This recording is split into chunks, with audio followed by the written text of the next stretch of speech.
Кадырлуу кыргызстандыктар, ардактуу коноктор, алдыңарда туруп ант берип жаткан ушул салтанаттуу үйүрмөндөрдө 2000 жылдан ашуун тарыхы, ар түрдүү окуяларга бай, күнү туулган замандарда Азияны дүңгүрөтүп улуу дөөлөт турган, жаза тайып алдырган замандарда далай азап тозокту да баштан кечирген байыркы элимдин бүгүнкү тагдыры жана келечеги үчүн өтө жогорку жоопкерчилик мойнума табылганын эң жакшы түшүнүп, бир чети бир эсе толкунданып турамын. Бул жоопкерчилик жөнөкөй жоопкерчилик эмес.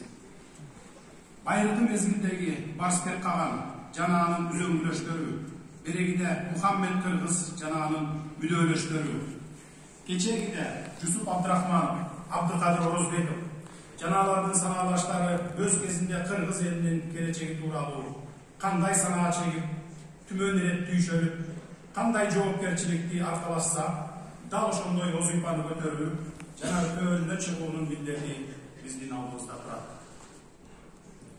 Бул жоопкерчиликти өзүмдүн санаалаштарым жана замандаштарым менен чогуу тартууга белсенүү, ата журт алдындагы андай ыйык миссияны жетектөө мен үчүн өлчөөсүз сыймок.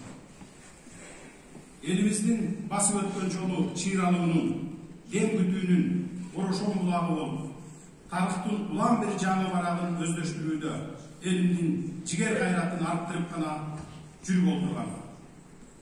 Андыктан улуу жана узак тарыхы бар элдин келечеги дагы кең болууга тийиш. Мөөнөтүнөн мурдагы бул жолку президенттик шайлоо өзгөчө жагдайда өткөндүгүн, Кыргыз Республикасынын президенти кызматына киришип жатканымды, ант берүү каадасы да өзгөчө кырдаалуу көрүлүп жаткандыгын белгилеп кетким келет. Бул жөн жерден эмес.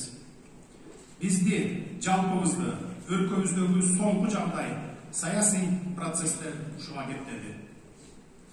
Бу сапар элибиздин улуу максаттарга умтулуусу, үзүлбөгөн үмүт, татыктуу жашоо тууралуу кыялы баарыбызды тууруган пандемия коркунучунан да күчтүүлүк кылды.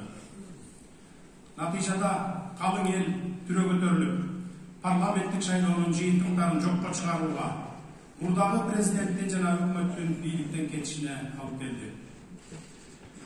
Өлкөбүз башаламандыктын жана мыйзамсыздыктын чеңгээлинде калаарда улуттук ынтымакты сактоо үчүн 5 октябрь күнү элибиз аттанып,